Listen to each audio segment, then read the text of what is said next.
Krishnadas Kaviraj Goswami, he says in the Chaitanya Charitamrita in a beautiful verse, Siddhanta boliye chite na kara alash, iha hoite Krishna lage sudrida manash.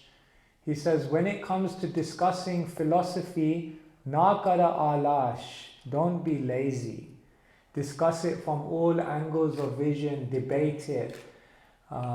Iha hoite, by doing this, Krishna lage, one's mind will actually become fixed on Krishna.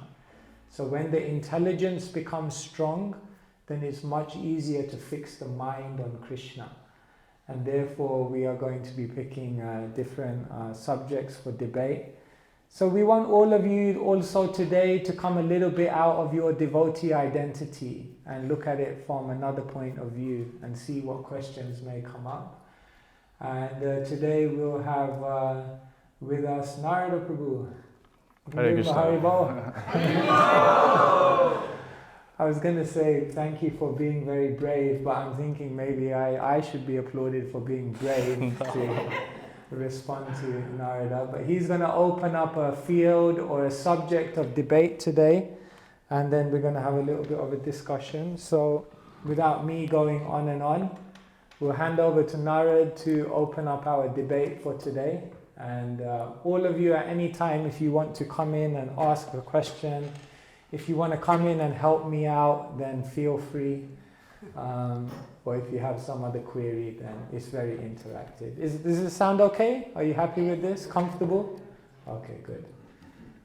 Okay, is this on? Seems so. Okay.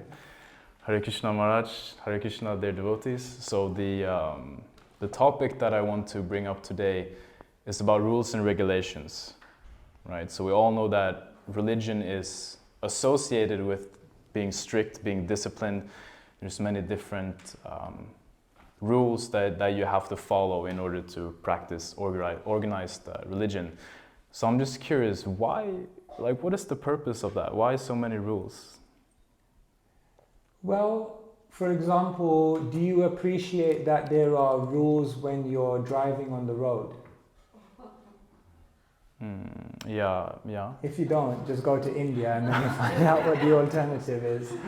I don't appreciate them, but I know that they're there. You respect them. Do you honor the rules? Yes. Do you see that some benefits come from following traffic rules? Yes. Yeah, generally traffic rules, although they're a bit annoying, overall what they help us to do is get to our destination faster.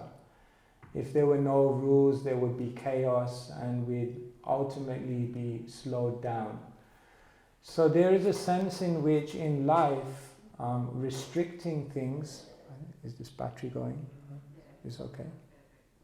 There's a sense in which restricting things, or I don't know if it's going to be annoying for people. Is there another option? Or I just speak loud. If I speak loud, can you hear me? Yeah. Okay, so then we just leave. Yeah. I can take this off too, maybe. Or, I'll keep it, I guess. Yeah. I can get the cable, but it takes some time. It's okay. I think you can hear me. Yeah. Right? You can hear me. Okay. You don't need a mic. We don't need all these rules. Okay. So generally the idea is that in life, restriction and freedom are not necessarily opposed. Say for example, someone is jumping off a roof and wants to commit suicide. And you say, no, don't jump. Then are you restricting them? Yeah. But are you ultimately helping them to experience a greater freedom later on? Yes. So that's the idea of rules and regulations, that rules are not opposed to freedom, but by following certain types of rules, what happens is it opens up greater opportunity for you to express your free will and experience your free will. Okay. That makes sense. However, what if the rules of the road is not there's a reason, I get that there's a reason why there's rules to the road, so you can get to your destination safely. But I feel like there's so much focus on rules and regulations in these, you know, religions that you kind of forget where you're going. So what is like, why is it seems to me like the emphasis is too much on the rules and not enough on, you know, the essence of them or where you're supposed to go with them. Why I is that? totally agree with you. Even our great Saint Rupa Goswami also totally agrees with you. Or maybe you agree with him. He explains that there are 6 things which spoil devotional service. Atyahara prayasascha prajalpo niyamagraha janasangascha lolyam cha sadbhir bhaktir vinashyati. He says, there are 6 things which destroy one's spirituality, and one of them is niyamagraha.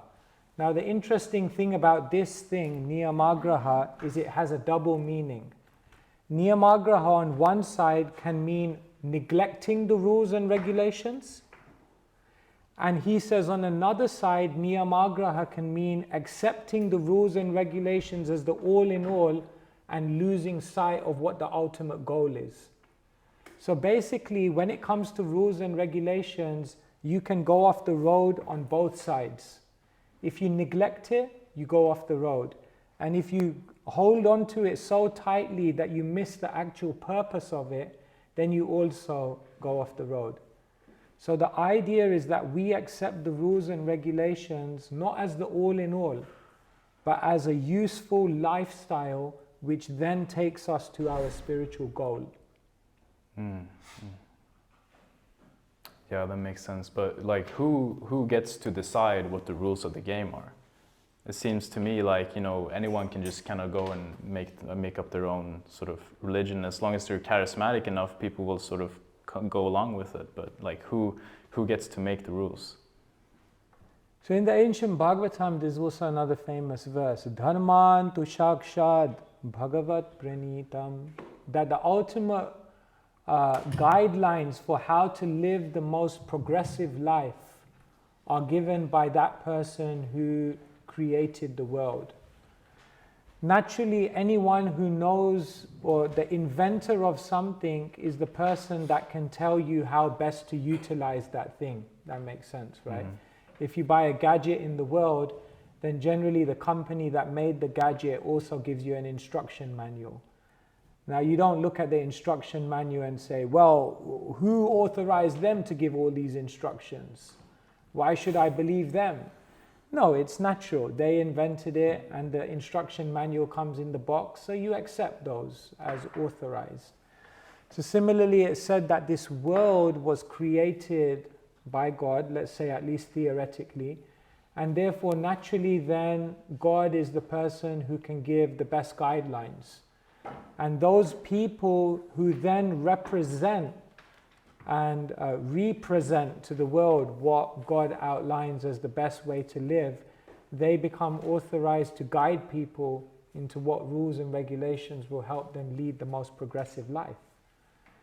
And so the ultimate answer as to who creates the rules and regulations is the person who was the intelligence behind this whole creation.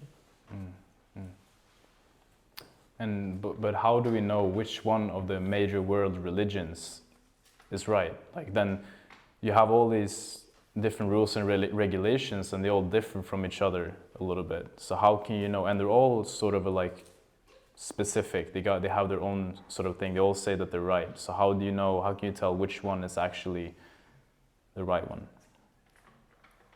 So according to the Vedic understanding, any religion in the world, if it's followed with sincerity and with purity, it will lead one to upgrade their life. It will lead one to experience more happiness and well-being. It will lead one closer to God. So there's no question of which is the right religion and which is the wrong religion. Every religion, if practiced with purity and sincerity, will give progression. Even though sometimes they may seem to differ, they're just giving you different paths of elevation. However, what we would say is that the Vedic revelation is the revelation of a spiritual lifestyle which will give you the maximum elevation. And you may say, well, why do I have to believe you? And I'm saying you don't have to believe me. But what you should do is you can try it out. Because generally you will find that anyone who lives this spiritual lifestyle and honors these ways of living which are given by the Creator, they will experience better relationships, they will have better health, they will be able to achieve more in their life, they will generally experience more happiness in their life. So the proof of the pudding is in the eating. So if you want to know whether these rules and regulations really help people to lead better lives, then look at those who are practicing them with purity and sincerity, and you will see that they live better lives.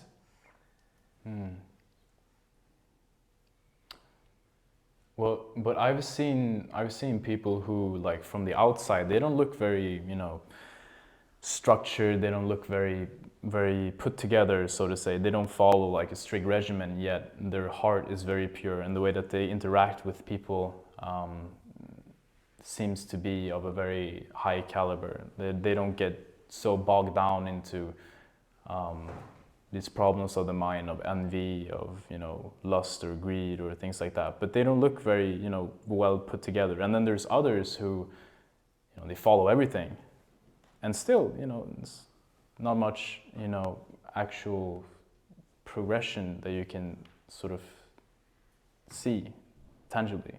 Yes. Why Very is good that? question, yes. So you're saying that you find or you see people in the world who don't necessarily follow all these rules and regulations, but they're living a good life, they seem to have good character, so maybe we don't need the rules and regulations. So my answer to that would be that maybe by following rules and regulations and some of these higher principles of life, they could be even better than what they already are. And maybe those who are not following who are following the rules and regulations but don't seem to be far from the ideal, maybe if they weren't following those rules and regulations, they'd be even further from the ideal. Because everyone starts at a different point. So these rules and regulations, they help to elevate different people from wherever they are to a higher stage of life, to a higher status of life. And so we are practicing these rules and regulations. We're not saying that anyone out there who's not practicing exactly what we're doing is kind of a demon and completely, out of it, and they have no good qualities. But what we're saying is that they could be much better if they did, because it would lead them to a higher level of consciousness.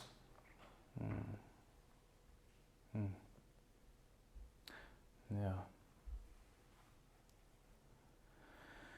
So, but isn't this whole spiritual practice, it's meant to bring about a love, right? Like a deeper sense of reality and connectedness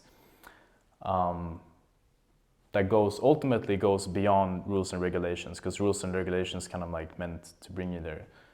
Can it be that it's just like too restricting? Like, isn't love supposed to be spontaneous? Isn't it supposed to be something that kind of just arises within you naturally, and you don't have to, just kind of inspires you? Yeah. So love is something natural. All of us have love within our heart. So isn't it that it should come about naturally? Why do you need to follow like rules and regulations which seem very prescribed and very structured? Well, isn't that counterproductive to that passion, yes. That inspiration? The art of spiritual life is learning to be natural. Now you may think that's an oxymoron, but I'll explain why it's not. Imagine you wanted to pour your heart out by playing a keyboard and expressing your emotions through music. First, what you may have to do is, if you have no knowledge of the keyboard, then you may have to sit there and learn all the notes one by one and do it very mechanically, learn all the notes. But the idea is that once you've learned all the notes, then you can just sit in front of the keyboard, close your eyes, and basically just play without any restriction and play your heart out and express the most beautiful music in the world. But it all began with learning the notes. Or say, for example, you want to express your heart through poetry or beautiful writing, but you never took the time to learn spelling. You never took the time to learn grammar. You never understood basics of how to write English. Then how much would you really be able to express through writing? So there's the idea of learning something and eventually being spontaneous in your expression doesn't have to be opposed. Actually, they go together. And in bhakti, what we're doing by the rules and regulations is we're purifying the consciousness to remove the layers of illusion that then allow the innate love which is in our heart to be freely expressed without any inhibition. Yeah, so the idea that eventually the rules and regulations they won't necessarily be there anymore, or like you just throw them away? You will naturally follow them because they're just the best way to live. You will not follow them because you have to, or because someone told you to, or because theoretically intelligence tells you you should do. You will follow them because naturally you know this is just the best way to live. Why is that particular, like, isn't it best to just like share love with everyone, like without restrictions? Like this celibacy thing in particular, it feels awfully, restrictive in the sense that, we're all parts of God. Why shouldn't love just be shared freely between everyone? Like why are, spiritual people or religions so uptight about that thing? Yeah. Of course, in your question, there could be one misunderstanding, which is that love equals sex. Which we could talk about if you want. Most people equate love and sex as the same thing. Even when they want to engage in the sexual act, they say, let's make love. But it's not that love and sex are the same thing. Love means a complete selfless service, a complete sense of giving of oneself to someone else for their happiness, for their well-being, without any consideration of return. And the sexual act is an act of intimacy which takes place between two individuals for a very specific purpose. And therefore, while we say sex can be a part of love, it's not that sex in its totality constitutes love. And even Krishna in the Bhagavad Gita says, Kamosmi, I am sex life, which is not contrary to the spiritual progress of life. And so the sexual act, when engaged within the right motivation, with the right consciousness, between two individuals who genuinely want to serve each other, then there's no problem with that. But when the sexual act is used as a cheap substitute for expression of love, then you see in the world so many problems come from that. So if you want me to explain to you all the ways in which sexual promiscuity in the world causes so many social problems, we could be here all night. So I'll save you the details. But just to say, there are things like sexually transmitted diseases. There are violent crimes which take place due to misuse of the sexual urge. There is addiction that takes place from things like pornography and other things. So clearly, sex, when not regulated in the appropriate way, becomes one of the most harmful things to an individual's life. Yeah, so I understand that, sex doesn't equate love, but that love can be a part of it. So that being the case, if you can do it with that sort of a consciousness where it's just like you're doing it from a place of service, then why should there be any restriction on that? I think, you know, that's a wonderful thing. Why shouldn't you be able to just share that freely? It can be done freely, but freely also means that you then also accept the natural consequences. It seems to me like you want to be very natural. That seems to be the thrust of where you're coming from. So then why not also accept the natural outcome of the sexual act, which is children? Because you want to be natural, right? So then engage in the sexual act, no problem. But then when children come about as part of that natural act, then bring them up with love and care, and allow that to be part of your loving relationship. If you do that, we have no problem. Do it as freely as you like. Yeah, all right. Does anyone want to back me up with... He's good. Anyone can also ask Any questions arguments? on this, questions that people usually ask, or... Yes, please. About the part where when you go to like, so you don't have any like relationship, right? Celibacy, yeah. I want to ask about that. So when you think to make that decision, you know, you're sure you're not gonna change your mind, right? So, Okay, just before you continue, let me just explain, because that might answer some of your questions. There are different, how should I say it, expressions of celibacy. Let's say more important than celibacy, the main word for us as spiritualists is sexual purity. So some people embrace sexual purity by remaining completely celibate. Maybe for some part of their life, after which they then get married. Some people embrace sexual purity by remaining celibate for their whole life. And some people embrace sexual purity by engaging in a relationship with the opposite gender, but in a very natural way, in which there is no artificial, employment of different things which lead to unrestricted sex life, like that. So there are different ways to do it. Yeah. No, I wanted to ask about the one where you don't like. Okay, yeah. Where people decide they don't like the whole life. So don't they think like maybe there's like I don't know. There's like I can't find the word. Curiosity. No, I mean the part where you like you gotta have a lineage, you know, like for example, you've had like, of course, there's a lot of people who made you know what I mean, like your grandfather, you know, and you stopped your whole like Lineage. I don't know, yeah. You know, don't you feel like a responsibility maybe to like keep it going? Yeah, there are different ways in which we can contribute to the world.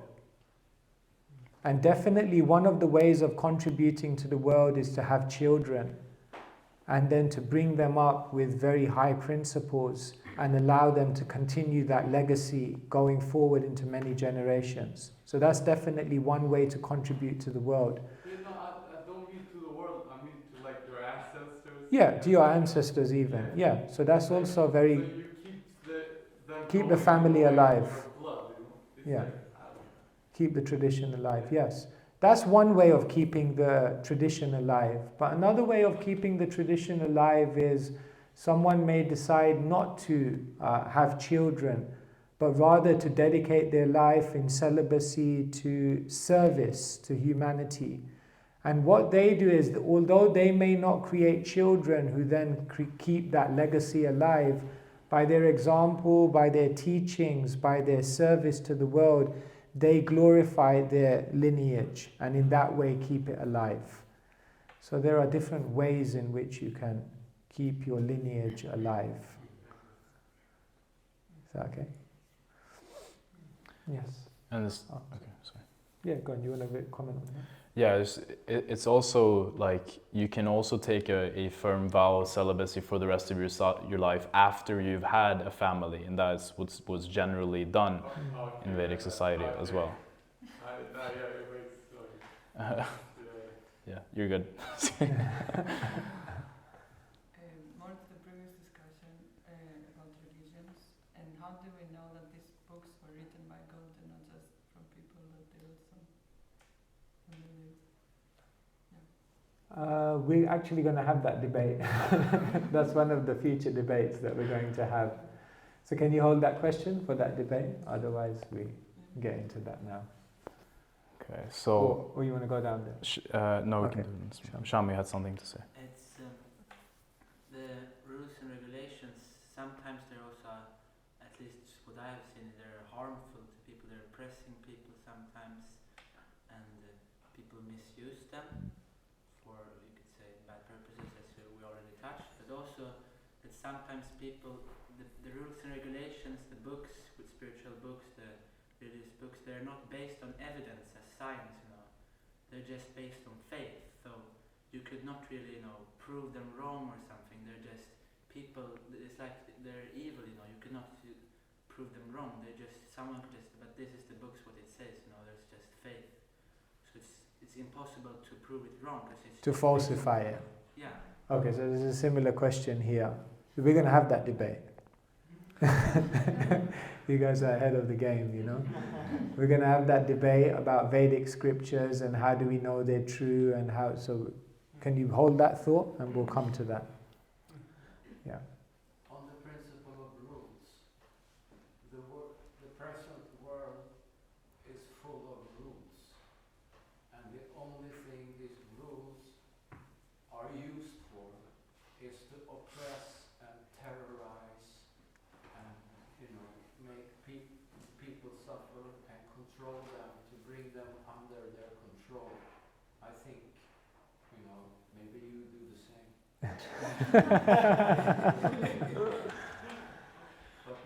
I agree with you that has been demonstrated in the history of the world, that people have misused these rules to control people, to make people feel guilty, to force them into doing things. But I think if we're open-minded enough and broad-minded enough, we will also see that rules were also used by very kind and compassionate people who shared those rules in a mood of service to others, to help them do better, be better, achieve more in their life. Many of us may have experienced that we had loving elders in our life who maybe imposed certain rules and regulations on us, not because they had some conspiracy to kind of, keep us, subjugated for the rest of our lives, but because they wanted us to flourish, they wanted us to do well, they wanted us to achieve our potential. So, even atheistic people today accept the notion that no person can achieve any genuine kind of happiness unless they're able to, at times, deny the natural urges within their consciousness. Don't give up what you want most for what feels good now. That is a mantra which even atheistic people have realization of. That unless we follow some rules and restriction, we will never be able to achieve our potential. So my answer to you would be, the fact that rules, regulations, and religious restrictions and so on have been misused doesn't mean we should throw it away. Rather, we should revive it and utilize it for its original purpose, pure purpose, which is to help people thrive. In other words, as they say in English, don't throw the baby out with the bathwater. Okay. You can jump in if you want. Rules and regulations in the spiritual world, are they needed there? Why? Love is free. Even in the spiritual world, we see that there are rules, there are regulations. The spiritual world is an organized place, isn't it? Even Sri Chaitanya Mahaprabhu's Sankirtan was incredibly organized. There were 32 kartal players, there were 8 mridanga players, there was a circle, and there was one main dancer, and there were formations. Even in the spiritual world, there are Krishna, there's Radharani, and then Radharani has 8 sakis, and every saki has 4 manjaris. So it seems like an army up there. But these are rules and regulations which are followed out of love. They're followed naturally. You see, when you're driving at night, then you have to look, you have to concentrate on the road to make sure you stay in the lane, isn't it? Therefore, they have lights on the lane. You have to concentrate very hard to stay in the lane. But when it's daytime, do you really look at the road? No, you just drive. You don't need to look at the road anymore. You just stay in the lane. So in the night time of spiritual life, we have to concentrate a lot on following the rules and regulations. But in the daytime of spirituality, we just naturally follow it. And it doesn't become something forced or something artificial, but it becomes very natural. What if there's 2 rules or 2, decisions that you need to make, and either way you're breaking one of them? Then how do you know which one to break and which one to follow? Therefore, even in rules and regulations, there's a hierarchy of principles.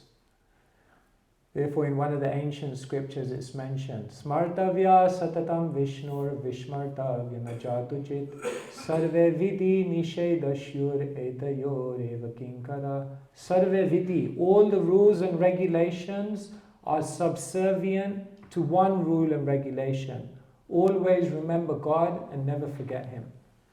So in other words, when there is a competition between 2 rules and regulations, you follow that one which is a more important in the hierarchy to achieve your ultimate aim.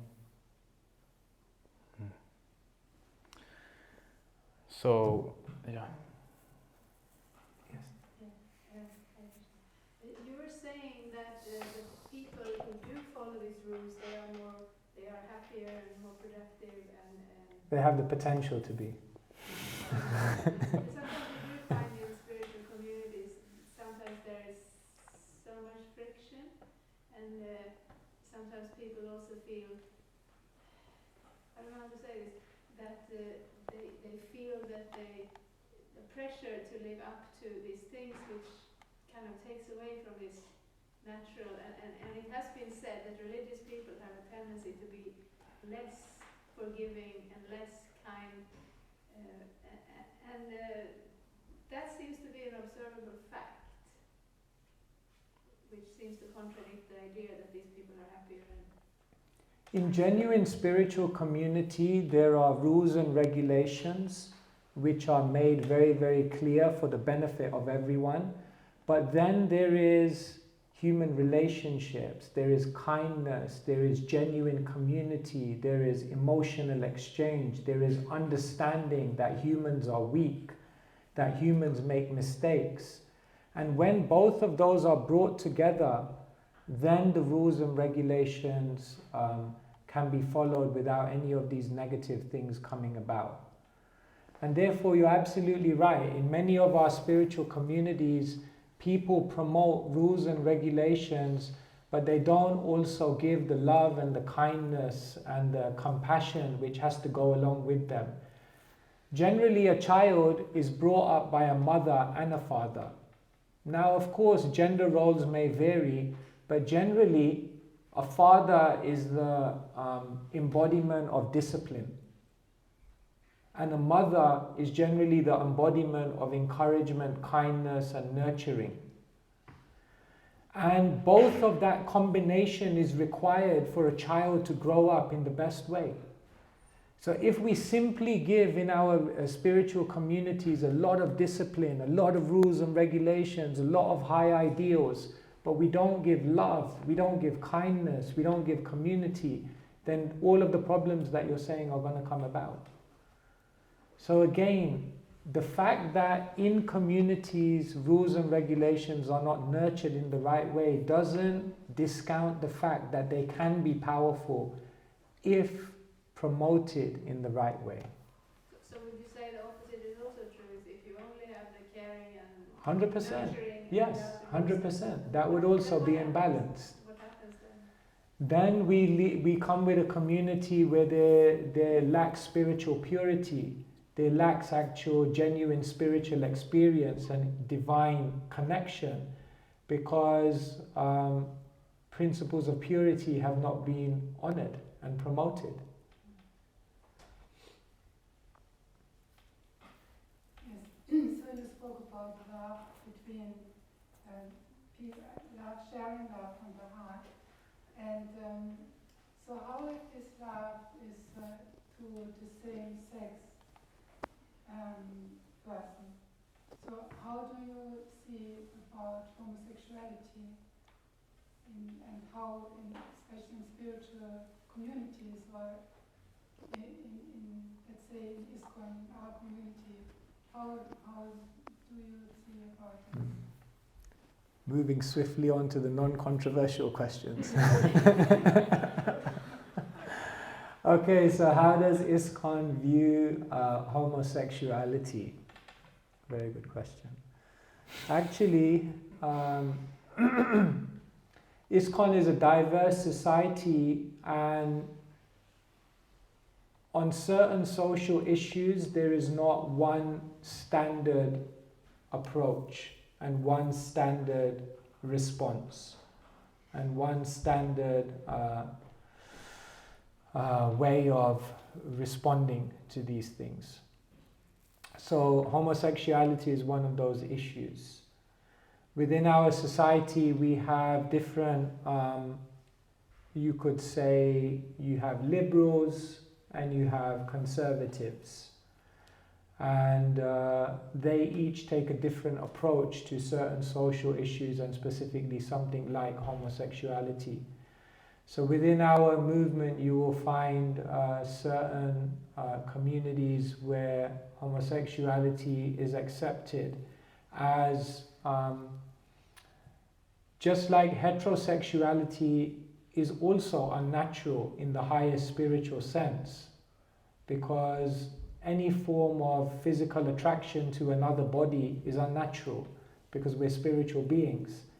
And so even you can say heterosexuality is unnatural, and some people would say just as heterosexuality and homosexuality are both unnatural, and therefore what we should do is support individuals of either of those sexual orientations to get beyond their conditioning and find true love on the level of the soul beyond the body.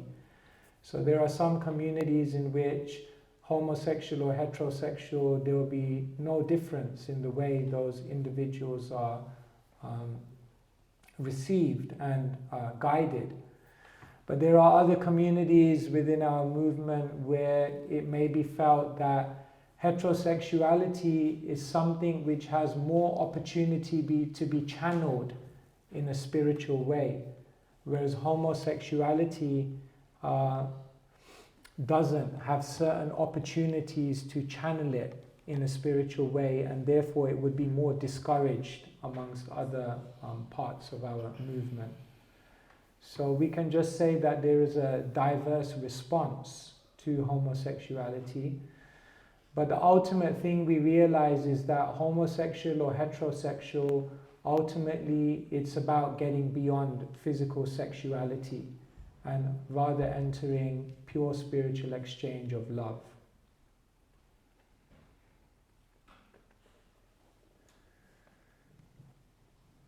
Yes? What about when we identify Krishna more like male or more like in Radharani mood? Then the question of attraction to the same sex or same gender comes up again in a very different level. Yes. Well, there's a very famous story of someone called Mirabai, and she came to Vrindavan. She was a great lady saint. So she came to Vrindavan in the 1500s. Srila Prabhupada said this story may or may not be true, but he said it just to teach a point. He said she came to Vrindavan and she heard that there was a great saint there called Jiva Goswami. And so she sent a message to the great saint Jiva Goswami that I want to meet you. And Jiva Goswami sent a message back and he said, I'm a renunciate, I cannot meet ladies. And she sent a message back and said, in Vrindavan, everyone is a lady. Because in the highest ontological sense, there is only one male, Krishna. Krishna is the Purusha, he's the enjoyer. And every single living entity is Prakriti, which means female. And therefore, ultimately, everyone exists in a relationship of love with Krishna, where Krishna is the supreme enjoyer, and they are the one enjoyed by Krishna. Of course, they may have attraction towards Radharani, but it's not in that conjugal way. Radharani is seen as Mother Hara, Srila Prabhupada said. She's seen as the embodiment of compassion who takes us to Krishna. And therefore, every living entity exists in a relationship of love with Krishna, and love for Srimati Radharani is an integral part of that. Therefore, we never worship Krishna alone. Sometimes people think that we are polytheists. That's wrong. Then they think we are monotheists, but actually that's wrong. If you want to know the actual terminology for who we are polymorphic bi-monotheists. That's actually what Gaudiya Vaishnavism is. Can you say that in more Polymorphic bi-monotheism. Yes, monotheism means we believe there's one supreme God, but we believe in bi-monotheism more specifically that supreme God has a male aspect and a female aspect which are inseparable. Therefore, it's always Radha and Krishna. We never worship Krishna alone, always with Radharani, because we are ultimately bi-monotheists. We realize that Krishna must be worshipped with the feminine divine. And polymorphic bi-monotheists. That divine couple then reappear in this world in different forms. Sita Ram, Lakshmi Narayan, like that. And therefore, polymorphic bi-monotheism.